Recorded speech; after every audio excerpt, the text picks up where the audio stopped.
10 नवंबर 2025 शाम को 6:45 दिल्ली में रेड फोर्ट के पास मौजूद सुनहरी मस्जिद पार्किंग लॉट से एक Hyundai i20 की गाड़ी बाहर निकलती है। ये गाड़ी लाल किले के पास से यू टर्न लेकर सीधा उसके सामने वाली सड़क पर आती है। 6:52 ये बहुत धीरे धीरे चलकर एक रेड लाइट पर आकर रुक जाती है।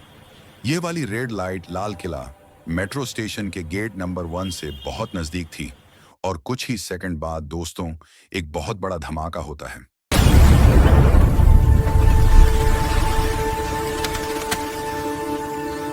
यह धमाका इतना बड़ा था कि इससे आसपास की कम से कम 6 गाड़ियां और 3 ऑटो रिक्शास में आग लग जाती है। पास की मौजूद स्ट्रीट लाइट्स बुझ जाती हैं और मेट्रो के एंट्री गेट पर लगा शीशा टूट जाता है। कई सारी गाड़ियां जो और दूर खड़ी थीं, उनके तक शीशे टूट जाते हैं और जो गाड़ियां इस धमाके के पास थीं, उनका मलबा 150 मीटर दूर जाकर उड़ता है। जिस वक्त ये ब्लास्ट हुआ, चांस की बात है, उस वक्त 2 अलग अलग लोग फिल्मिंग कर रहे थे। तो हमारे पास इस ब्लास्ट के 2 रियल वीडियोस मौजूद हैं। इस वीडियो को थोड़ा स्लो डाउन करके देखोगे तो आपको दिखेगा कि इस ब्लास्ट की इंटेंसिटी कितनी ज्यादा थी। कैमरे में जो कुछ दिख रहा था सब कुछ हिल गया। वहां मौजूद शॉपकीपर्स का कहना है कि इतनी तेज आवाज उन्होंने पहले कभी नहीं सुनी थी। बहुत जोर से आवाज थी, ऐसी आवाज हमने पहले नहीं सुनी। बताया जाता है कि धमाके की आवाज करीब 2.5 किलोमीटर थी, दूर आईटीओ तक सुनाई दी। 6:55 पर दिल्ली फायर सर्विस को कॉल आती है, जिसके बाद उन्होंने आग पर काबू करने के लिए 7 फायर टेंडर्स को डिस्पैच कर दिया।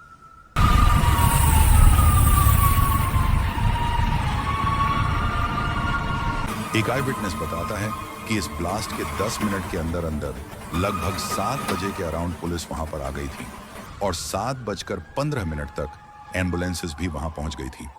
चांदनी चौक के लोकल लोग वहां मौजूद विक्टिम्स की बहुत मदद करते हैं और एम्बुलेंस पहुंचने से पहले ही कई विक्टिम्स को तो ई रिक्शास के जरिए पहले ही हॉस्पिटल पहुंचा दिया गया था। धमाके में कुल मिलाकर 20 से ज्यादा लोग घायल होते हैं, जिन्हें तुरंत लोकनायक जयप्रकाश हॉस्पिटल ले जाया जाता है। घायल लोगों में से 8 लोगों की हॉस्पिटल पहुंचने से पहले ही मौत हो जाती है और अभी तक की इन्फेक्शन के हिसाब से इस ब्लास्ट में 13 लोगों की जान जा चुकी है। धमाके की सूचना मिलने पर बॉम्ब डिस्पोजल स्क्वाड और फॉरेंसिक्स की टीम्स भी मौके पर पहुंचती हैं और कुछ समय बाद नेशनल इन्वेस्टिगेटिव एजेंसी NIA और नेशनल सिक्योरिटी गार्ड NSG भी यहां पर पहुंच जाते हैं। ये सारी एजेंसी साथ मिलकर मामले की जांच कर रही हैं, लेकिन अभी तक ऑफिशियली उनकी या सरकार की तरफ से कुछ बताया नहीं गया है कि यह धमाका कैसे हुआ और किसने किया। इस घटना में मारे गए लोगों में से अभी तक 6 लोगों की पहचान हो पाई है। इनमें से एक हैं उत्तर प्रदेश के रहने वाले लोकेश अग्रवाल, जो हॉस्पिटल में एडमिट अपने बेटे की सास से मिलने दिल्ली आए थे।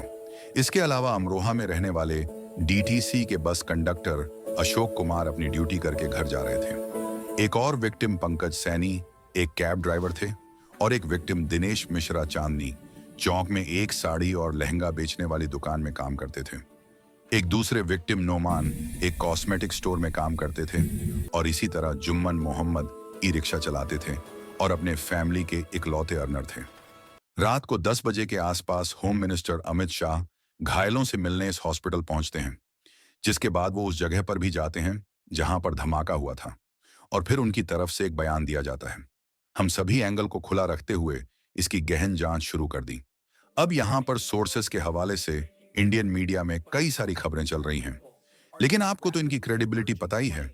टाइम्स ऑफ इंडिया ने सोर्सेस के हवाले से बताया है कि इस Hyundai i20 गाड़ी का नंबर प्लेट था HR 26CE 7674। द हिंदू को सोर्सेस ने बताया कि इस गाड़ी का ओनर मोहम्मद सलमान था, जो हरियाणा के गुड़गांव में रहने वाला था। पुलिस ने जब सलमान को डिटेन किया तो उनको पता चला कि सलमान ने यह गाड़ी दिल्ली के ओखला में रहने वाले देवेंद्र को बेच दी थी। उसके बाद यह गाड़ी देवेंद्र ने अंबाला में किसी को बेच दी थी और उसके बाद यह गाड़ी और किसी के पास गई। कुछ अखबारों के अनुसार यहाँ पर एक पुलवामा में रहने वाले तारिक का भी एंगल है। इसकी आगे बात करते हैं वीडियो में, लेकिन इससे पहले मैं बताना चाहूंगा कि धमाके के बाद दिल्ली के अलावा मुंबई समेत देश के कई इलाकों में हाई अलर्ट घोषित कर दिया गया है। हालांकि ऑफिशियली अभी तक नहीं कहा गया है कि एक आतंकी हमला था या कोई एक्सीडेंट था, लेकिन कई ऐसी चीजें हैं जो इसकी तरफ संकेत देती हैं कि सरकार अब इसे एक आतंकी हमला मानकर ही चल रही है। पहला, दिल्ली पुलिस ने इस मामले में यूएपीए के तहत एफआईआर दर्ज कर दी है, जिसका इस्तेमाल आतंकवाद से संबंधित मामलों में ही होता है। और दूसरा, भूटान के दौरे पर गए प्रधानमंत्री नरेंद्र मोदी ने अपने भाषण में इस धमाके को एक साजिश बताया है। इसके पीछे के षड्यंत्रकारियों को बख्शा नहीं जाएगा और इसकी इन्वेस्टिगेशन को अब एनआईए के हवाले कर दिया गया है, जो कि एक काउंटर टेररिज्म एजेंसी है। अब इस पूरे इंसिडेंट को दोस्तों फरीदाबाद में हुई एक घटना से लिंक करके देखा जा रहा है। दरअसल बात क्या है कि 10 नवंबर के ही दिन जम्मू कश्मीर और हरियाणा पुलिस ने मिलकर कश्मीर में रहने वाले 2 डॉक्टर्स को गिरफ्तार किया था।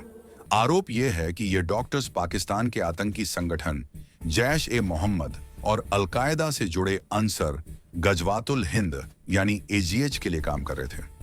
असल में कुछ समय पहले श्रीनगर के नौगाम एरिया में जैश-ए-मोहम्मद के सपोर्ट में कई पोस्टर्स लगाए गए थे। इन पोस्टर्स पर पुलिस और आर्मी को धमकी दी गई थी और जब जम्मू कश्मीर पुलिस ने जांच करी तो इसमें काजीगुंड के डॉक्टर आदिल मजीद रादर का नाम आया, जो उस वक्त उत्तर प्रदेश के सहारनपुर में एक हॉस्पिटल में काम कर रहा था। आदिल को सहारनपुर से गिरफ्तार किया जाता है और पता चलता है कि पिछले साल अक्टूबर तक यह अनंतनाग के गवर्नमेंट मेडिकल कॉलेज में काम करता था। जब पुलिस ने इस मेडिकल कॉलेज में आदिल का लॉकर चेक किया तो उन्हें यहां से एक AK-47 मिली। फिर आदिल के जरिए पुलिस पुलवामा में रहने वाले डॉक्टर मुजामिल अहमद गनाई तक पहुंची, जो अभी फरीदाबाद की अल्फाला यूनिवर्सिटी में काम करता है। एंड हॉस्पिटल में पढ़ाता था। लगभग 10 दिन पहले मुजामिल को डिटेन कर लिया गया था और उसके बयान के आधार पर फरीदाबाद के एक गांव में छापा मारा गया था, जहां उसने किराए पर एक घर ले रखा था। इस घर में दोस्तों पुलिस को लगभग 360 किलो के एक्सप्लोसिव्स मिलते हैं।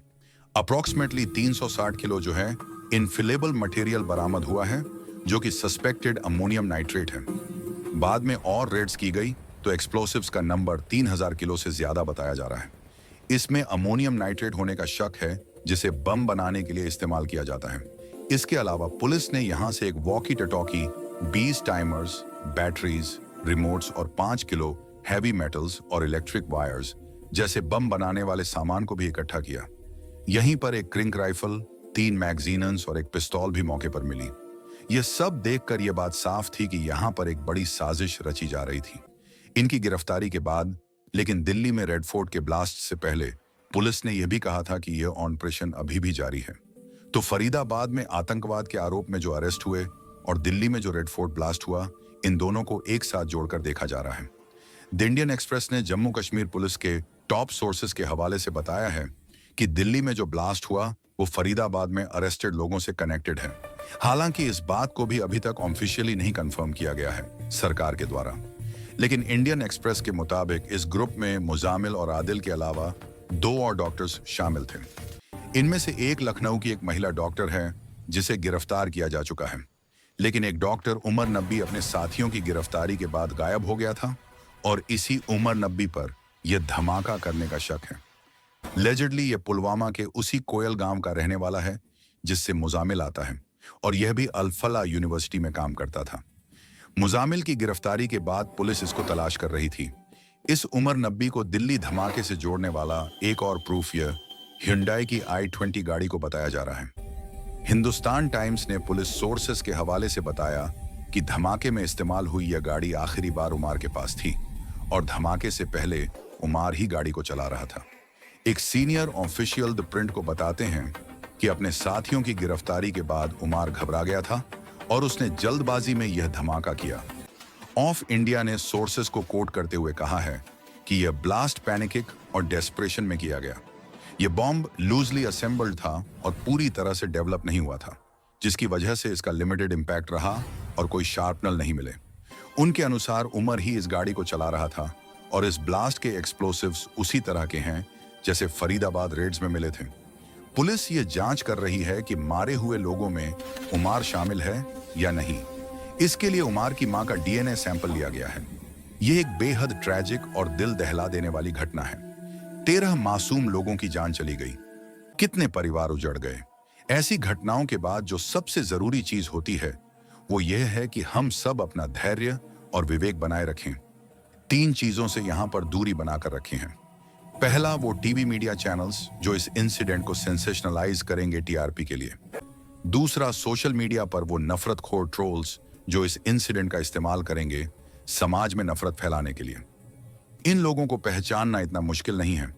ये हमेशा इस फिल्मी विलेन की फोटोज और वीडियोस शेयर करते हैं। वो ऐसे आतंकवादी हमलों का इस्तेमाल करते हैं अपने अंदर भरी नफरत को जस्टिफाई करने के लिए और समाज में यही नफरत फैलाने के लिए। और तीसरा, अपने अंदर के खुद के बायस। बहुत से लोगों की ये टेंडेंसी रहती है, जब किसी भी इंसिडेंट में सफिशिएंट इंफॉर्मेशन अवेलेबल नहीं है तो वो इंस्टेंटली कंक्लूजन्स पर जंप करने की कोशिश करते हैं। जैसे कि कई सारे कमेंट्स मैंने सोशल मीडिया पर देखे कि बिहार इलेक्शंस अगले दिन थी, उससे पिछली रात को धमाका हुआ तो पक्का इसके बीच में कोई कनेक्शन होगा। मैं मानता हूं कि इस सरकार ने ऐसे कई काम किए हैं जिससे इन पर बिल्कुल ट्रस्ट नहीं किया जा सकता, लेकिन इस तरीके से बिना किसी सबूत के इस तरीके से कंक्लूजन पर पहुंच जाना यह भी बहुत गलत है।